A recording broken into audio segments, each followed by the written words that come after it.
मित्रांनो, रोकडीचे भिकाजी शिंगारे यांची मुलाखत आवडली असे बऱ्याच जणांचे मला रिप्लाय आले. आज हे आपण त्याच मुलाखतीचा पुढचा भाग बघणार आहोत. मामा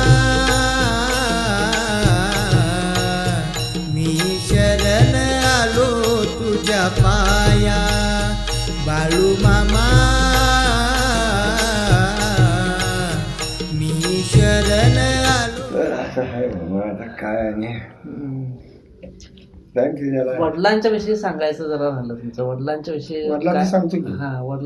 वडिलांनी सेवा कशी केली किंवा काय? सांगतो ते आता सांगतो. आता तुम्ही सांगितलं म्हणून माझ्या ध्यानात आलं. हा, वडील बकऱ्यात होते हा, आणि गावाकडे वालू आणायला गेले आणि मामा काय गेले, जत्रा बंद करून थांबले.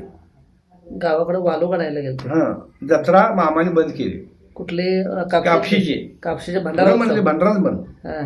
म्हणून गप आपलं का बंद केलेले? काहीतरी पुढं त्याला लिवायचं होतं हा, हा, हा. म्हणून बंद करून खंदील लावून झोपले ते. बर. मग रुकडी 7-8 जण, आमचं वडील, हा, मी, भिकून शिवा हा, आणि आमच्या इथला आंधळ बाळव, हा. 50 पोरगा 2 आंधळ होता. आणि गावाकडे आम्ही आलतो आणि कोलवाडी म्हणून तिथं आहे, कापशी कोलवाडी. त्या कोलवाडी इथून त्या पाटलांची तिघांची भावांची 100 एकर जमीन आहे. हा. आणि त्या जमिनीला तिथं यात्रा भरत होती. बर, बर. आणि मामा खंदील लावून झोपले ते. हा, हा. झोपले ते. मग आमच्यात नियम असं एक फरलंबर आहे, ढोल बिल तयार करायचं, वढायचं आणि वाजवत जायचं. तर रात्री 12-1 वाजला असेल, इष्ट्या कमी आहे, इष्टीने आलं तिथं उतरली, चालत झाले. ढोल वाजताना मामा म्हणला, अरा रांडाचा कोण आला म्हणला, बघा घात झाला, याच्या आईला लावला घडा. मी आता थंडवानी बसलो, तर कोण आला बघा, रांडाचा कोण आला बघा. तर एकदम तो गेला पळत, अहो म्हणला तो रुकडीचा बापू धनगर आहे. अरे त्याच्या आईला लावतो घडा म्हणला. आता तो काय मला ऐकणार नाही. आणि त्यात मालिंगरायाचा वालिक आहे म्हणला, देवाचा. अरे बाप. मला सुद्धा आडीवता येत नाही. रांडेच्या म्हणला पाण्याची घागर घ्या, आरती पेटवा आणि म्हणला गुळ पाणी घ्या. झाला त्या रांडेच्या पायावर पाणी घालायला.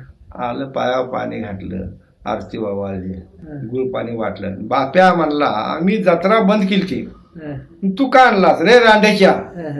मामा तू रोज बंद करशील, रोज चालू. मी वर्षाच्या नियमानं आलो, नियमानं आलाय. बाप्या ध्यानात ठेव, हिथनं जर उकडीचा वालू चुकला तर गांडीत भूच मारेन.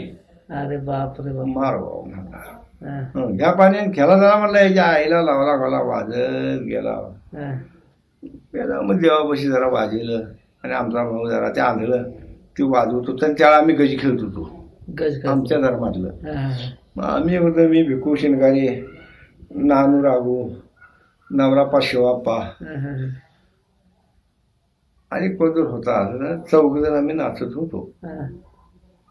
मग ते आंधळ ढोल वाजवत होतं, 2 डोळ्यानं आंधळ होतं. आम्हाला वाजलं झाल्या म्हणलं बसा. त्यानं खारका बिरका जवळच्या खडी साखर केलं, काय दिले. बाप्या म्हणला, जत्रा भरवू का? भरू की मामा म्हणला. जत्रा भरवू काय? हा, आता आलाय जत्रा भरू का? 2-3 वाजले बघ म्हणला बाप्या. भरू की मामा? एक हरवू टोकरा बघ. कुठं गेली असेल ते आम्हाला काही माहित नाही. देवाने आम्ही अंधारात झोपले, खाली लावून मेन रात. सकाळ आपण झोपून उठतो, सगळी जत्राच. अरे बापरे. इकडं हाटीलं, इकडं हाटीलं, इकडं हाटीलं, सगळी जत्राच. पट्टवाली आली, उड्या मारत होती धडाडा. आमचा बाबू उड्या मारत होता, आमच्या बालाची ऐकणार पट्टवाली. उड्या मारताना आमचा बा काय केला, माणसा अशी उभा केला आणि त्या माणसावर उभा राहिला आणि एक ढोल घेऊन असं वर उडी मारला. बाप्या मरशील, होय बाप्या मरशील, बाप्या मरशील, मेलो तर तुझ्या नाव मरीन म्हणला. गप वरनं उडी मारला. ते खाली उभा राहिला. त्या पट्टवाल्याने जमलं नाही, वर उभ्या राहून माणसावर उडी मारायचं जमलं नाही. आईला म्हणला घ्या पाण्याची घागर आणि गुळ पाणी घ्या आणि आरती पेटवा, चला. आरती पेटवून आले. मामा म्हणला, बाप्या मी जत्रा बंद केलं, तुला कोण रांडेच्या सांगितलं यायला? मामा तू बंद करशील, चालू करशील, मी यायच्या नियमानं आलो. काय म्हणला, इथनं जर वालू चुकला तर गांडीत भूच मारेन, पिढा आणि पिढा. हे वालूक सुद्धा आला पाहिजे असं आहे. त्या वालगाचा हाक तुझा. मग आजपर्यंत वालो येतोय तुमचा जातो की रुकडीचा वालू गेले हे यात्राच भरत नाही आता सध्या भंडारा यात्रा भरत असेल. भरत. अरे वा. रुकडीचा वालू वेळाम जातो. हा, आला की असं गाव गजगज गजगज गजगज दसरा अशी फुलच होते. हा. एवढी जत्रा मोठी भरते. कीर्तनगावच्या मार्गांना मानपान नाही, मान नाही. आम्हाला खोबरं वाटी देऊन बोलतो. पण रुकडीच्या वालगाला खोबरं वाटी देऊन बोलवतात. तर रुकडीच्या वालगाचा मान तिथं हा तर तो तिने आमच्या बाण हे राखलं. आम्ही काय म्हणायचं बाळू मामा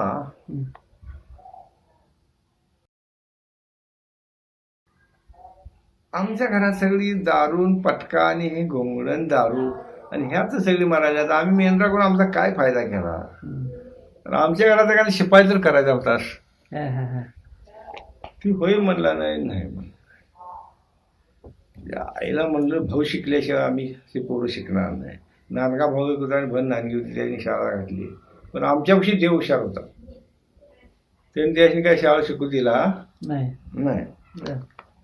मग आमची पोरं शाळा घातली, ह्याला घातली आणि 2 घातली.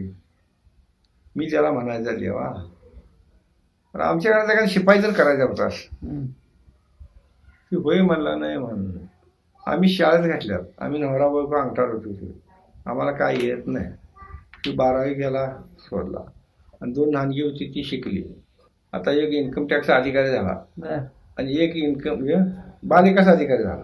बालविकास अधिकारी अधिकारी म्हणजे बाळूमामान केल्या. आम्ही बोललेलं होय म्हणला नाही म्हणला पण ते नाही काम आमचं केलं. आदमापूरच्या पाडव्याच्या जत्रेला जात होता आणि 2 रुपये कमी होतं. हा ते सांगतो आता. हा बरोबर आहे. 2 रुपये कमी होतं. आणि कुणीकडे जात होता? कोल्हापूरला. कोल्हापूर आदमापूरला. आदमापुरातनं चाललो तो. बर. पाडवा केला दिवाळीचा आणि पाडवा करून चाललो. पाया पडलो भंडारलेलो जेवलो आणि इष्टीतून चालू. यायला 2 रुपये कमी आहेत ताईच्या पायाला. म्हणलं काय कंडक्टरला सांगायचं कुठं उतरायचं तू उतर पैशाचे तो नाही म्हणलो आणि बसलो. आणि ड्रायव्हरच्या पाठीमागे सीट मोकळी होती. तिथं मी आपलं बसलो आणि काय येलं ना माझं डोळं झाकलं. झोपलं. कंडक्टर माझ्यावर आलं नाही आणि कोल्हापुरात इष्टी आलवर आल्यावरती शेजारी मला मामा उठ की कोल्हापूर आलं. मामा उठ. मी उठतोय तर कंडक्टर बी नाही ड्रायव्हर बी नाही. मी खाली उतरलो पैसे घेऊन आलो खाली. तर ही देवाची ताकद होती. देवाची ताकद. आणि एकदा असं झालं संकट काही येऊ दे. संकट येऊ देत नाही. आलं जत्रा बिचरा. आम्ही सारखं बागड पैसे मागणार. त्यानं काय केलं 1-2 हाटलीवाले होते. त्या हाटलीवाल्याने सांगायला 2 पोरं माझे आहेत काय येईल ते खाऊन द्या तुझं जाताना पैसे देऊ. आम्हाला तर काय शाळा कुठं लाडून पेढं माहीत होतं. खाजे फिजे लाडू आम्ही खीर खायची सोडलीच. काय खात हॉटेलमध्ये? खाजे बर्फी जिलेबी आम्ही 3 दिवस तेच खातो. खाल्लं बिल्लं झालं. ते दसरा संपल्यावरची म्हणाल मामा पैसे बाप मामा पैसे देतो ग बसायचं दिल्याशिवाय जात नाही. झालं. ते आमच्या इथलं आंधळं होतं. दसरा बिसरा फुटली सगळं झाली जेवून बसलं तर त्याच्याकडे आम्ही पैसे दिले तर तिथे गडी होता बाबू धनगर बाबू आबा बाबू आबा असं काय जायचं तेव्हा. त्याच्याकडे आम्ही पाकिटात पैसे ठेवतो तसे चाकरी जायचं. जाताना आम्हाला दे. चाललं तर ते हाटलवालीला मागायला की पैसे बापू पैसे आलं मला सांग मामा याला ए मामा तर काय ही काय म्हणते हाटलवाली काय रे तर काय नाही अरे रांडे जेव्हा म्हणला मागायला का मला पैसे मागायला. मामा हे पैसे मागायल्यात. कशाला मागायले? पोरांनी लाडू खाल्ल्यात. मग पोर काय माझ्याकडनं काढला तुझ्या आईला लावतो घडा म्हणला. तुझ्यासाठीच काढला म्हणला. बघ ते असा हात गेल्या म्हणले हाटलेवायला नको महाराज गैर नफा झाला. मला काय नको मग आमचा मला काय रे रांड्याच्या नको म्हणतोस घ्या आता हे नको आमचं चुकलो बाबा. भन आमची राशिवड्या दिल्या आणि भनीवर चालवतो. 2 भाऊ दिवाळीला वळून घ्यायला यायला आमची भनी आहे. आमच्याकडे पैसे कमी आहे. बहिणीला बाबाला 10 रुपये टाकले आणि गेल्या बाबाला तिने सगळे 5-7 बाया वापरून आली. सगळे 10 टाकले. पैसे संपलं काय करायचं. 2 भाऊ आम्ही एकामेकाच्या तोंडाकडे बघत बसलं. आता भनीर तर कसं मागायचं. मेवण्याचा जरा चहा दिला आणि हटल्यापाशी पान खायला आणि बसलो. यायला आता शिवा बघायचं का बहिणीकडे मागोवा नाही तर काय तर करायचं म्हणून बसलोय. तर हिचं वाटत पुढल्या बाजूला 100ची नोट दिसली. भावाला म्हटलं शिवादादा बघ 100ची नोट घेऊन आलो. 100ची आहे. अरे बाईला आणि कोणाचं पडल्याशी जरा बसवा कोणाही असलं जीव आता काय करायचं. तर आमच्याकडे कोण आलं नाही तासभर बसलो नाही. तर ही देवान नोट आम्हाला दिली. बरं एवढं तुमच्याला पैसे नसताना सुद्धा तुम्हाला ते 100ची नोट गावलेली असताना सुद्धा तुम्ही ते द्यायचं तुमच्या मनात विचार आहे. होय म्हणजे बघा हे लोकांचं आहे ते दिलं पाहिजे. बाळू मामा